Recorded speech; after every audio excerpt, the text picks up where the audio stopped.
आज तुम्हारी वजह से सबको पता चल जाता कि माँ गहना नहीं बल्कि तुम बनने वाली हो हमारे बच्चे की। इतनी लापरवाह कैसे हो सकती हो तुम? डॉक्टर बाबू शांत हो जाइए, हम शांति से भी तो बात कर सकते हैं ना। कैसे शांति से बात कर सकते हैं? ये कुछ भी करती रहेगी और हम चुप रहेंगे क्या? और ये पेपर्स मिले कहां से तुम्हें? गहना ने उन्हें अलमारी में लॉकर के अंदर रखा था संभाल के, तो कहां से आए ये पेपर? तुमने इन्हें भी चुरा लिया। बस बस बहुत हो गया। तो अपन पे शक कर रहा है? हाँ, मतलब अपने घर वालों की तरह अपन को चोर बोल रहा है तू? अपन ना देख रही है, जब से अपन यहाँ पे आई है ना, सब मुझ पे ही चिल्लाते जा रहे हैं। क्या है ये घर है या मच्छी मार्केट?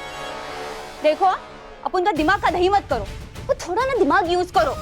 ये पेपर कोई चुराने वाली चीज है? अरे वो तो पप्पा का आशीर्वाद है जो मैंने देख लिया। अभी देखती हूँ। वो जो तुम्हारी ताई जी है ना, चेक कर रही थी, वो ढूंढ रही थी कुछ। अरे उसके नजर से बचाने के लिए ना अपन ने सोचा कि इस पेपर को सुरक्षित रख देती हूँ, और उस शेर शानी ने वापस मुझसे छीन लिया और ऊपर से नीचे गिरा दिया।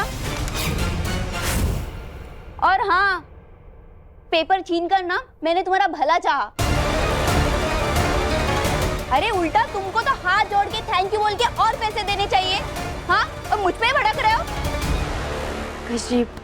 कश जी हमें माफ कर दो। वो कहा है ना, हमें नहीं पता था कि तुम ये सब कुछ हमारा राज छुपाने के लिए कर रही हो। और वो कहा है ना, डॉक्टर बाबू परेशान है, इसीलिए वो तुम पर गुस्सा हो गए। अब तुम तो जानती हो ना, हमारे लिए सब कुछ राज रखना कितना जरूरी है। अब तुम भी शांत हो जाओ गजरी। देखो, इतना गुस्सा करना हमारे बच्चे के लिए सही नहीं है। तुम जाओ, आराम करो।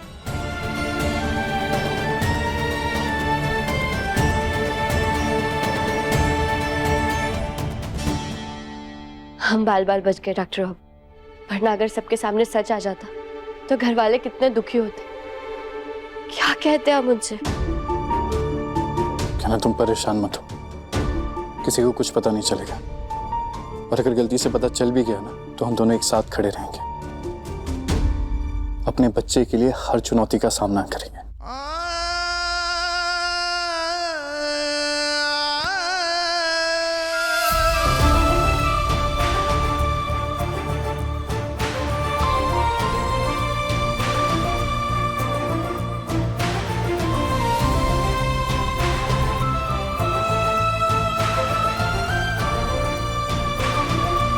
डॉक्टर बाबू, आपको नहीं लगता कि हमें माही को इस सब के बारे में बता देना चाहिए? अब तो बाबूजी भी नहीं है घर में, वो अकेली है, और हमें उनसे झूठ बोलकर और भी बुरा लग रहा है। कहना तुम ऐसे कमजोर नहीं पड़ सकते। माँ भी पापा के जाने से थोड़ी परेशान है, उन्हें सच बताकर मैं उन्हें और परेशान नहीं कर सकता।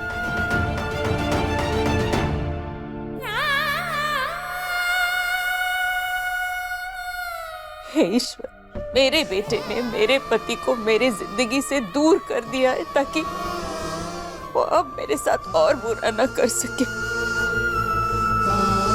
ताकि वो बार बार गहना और उसके बच्चे को अपमानित न करे, ताकि वो टिन्नी को न डराए। लेकिन जो कुछ भी है तो वो मेरे पति ही ना। क्या एक औरत का अपने पति को इस तरह घर से निकलते हुए देखना सही था?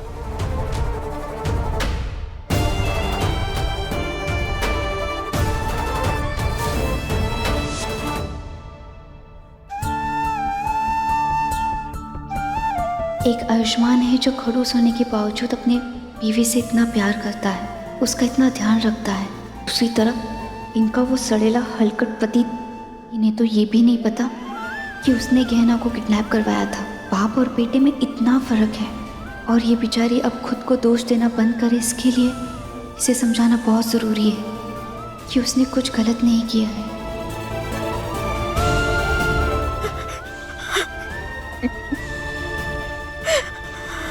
आंटी जी,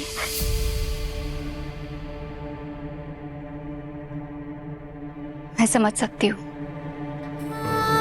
आज आप बहुत दुखी है, लेकिन एक सच बात बताओ, जो आज आपके बेटे ने किया है ना, आपको बहुत पहले करना चाहिए था। पता है, अपन को ना आई ने कहा था क्या अगर शादी के रिश्ते में पति अपने पत्नी को इज्जत ना दे, उसे चोट पहुंचाए या तकलीफें दे, तो उस रिश्ते से बाहर निकलने का पूरा हक है पत्नी को। तो आज ना आपने कुछ गलत नहीं किया। नहीं बेटा, तू नहीं समझ पाएगी। मैं अपना पत्नी धर्म नहीं निभा पाई। अरे आंटी जी, अब ऐसा क्यों कह रही है? ऐसा कहाँ लिखा है कि पत्नी धर्म मतलब किसी से मार खाना है या कड़वी कड़वी बातें सुनना है? अरे बेटा, पत्नी धर्म मतलब अगर कुछ गलत हो रहा है ना तो उसका जवाब देना है। देखो ना, इतने सालों से अपने इस रिश्ते को संभाला है, अपने पति को संभाला, इस पूरे घर को संभाला, अपने बेटे को संभाला, लेकिन क्या आपके पति ने आपको इज्जत दी? नहीं ना। तभी तो कह रही हूँ, सिर्फ पत्नी धर्म नहीं होता, पति धर्म भी होता है। और हाँ, शादी की गाड़ी पटरी पे तभी अच्छे से दौड़ पाती है जब पति और पत्नी अपना अपना धर्म निभाए। अब सोचिए, अगर एक ही पहिए पे बहुत ज्यादा भार आ गया तो गाड़ी तो पटरी से खिसक ही जाएगी ना। हाँ, अब बिल्कुल चिंता मत कीजिए। अब देखो ना, मुश्किल वक्त गुजर गया है, अब देखना आगे वाला पल ना बहुत अच्छा होगा। और मैं जानती हूँ ना, आप में ना बहुत हिम्मत है, तभी तो देखो ना, इतने भयानक इंसान को आपने इतने सालों तक झेला।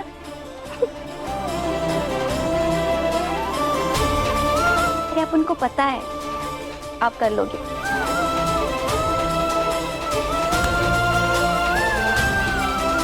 सब माई के मन का दुख जल्दी से दूर हो जाए और उन्हें वो सारी खुशियां मिल जाए जो उन्हें पहले ही मिल जानी चाहिए। ऐसा ही होगा क्या ना? और अब पापा के जाने के बाद हमें माँ का सहारा बनना होगा। उसके साथ साथ अपना, अपने बच्चे का और कजरी का भी ध्यान रखना होगा। तुम्हें काहे ध्यान रखना है कजरी का?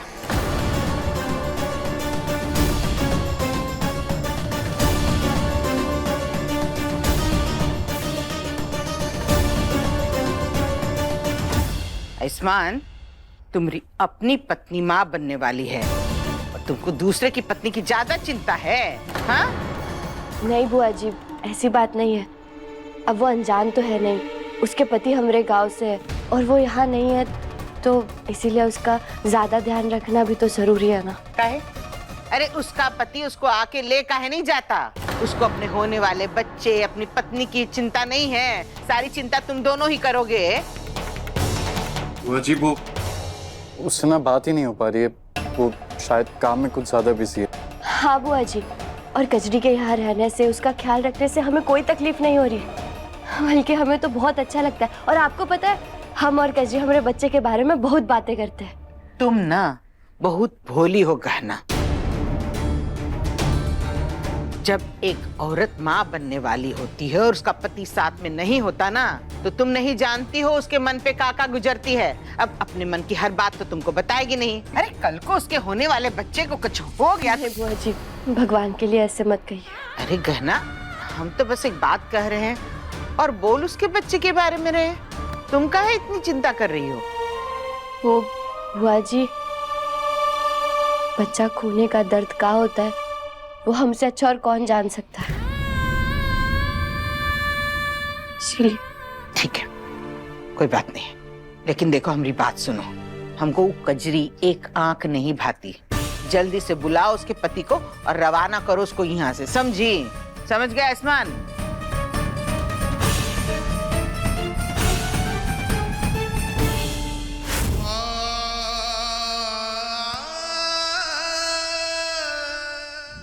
गहना के लेटेस्ट एपिसोड्स कभी भी कहीं भी अभी सब्सक्राइब करें दंगल प्ले ऐप। अपने पसंदीदा शो के फुल एपिसोड देखने के लिए अभी डाउनलोड करें दंगल प्ले ऐप।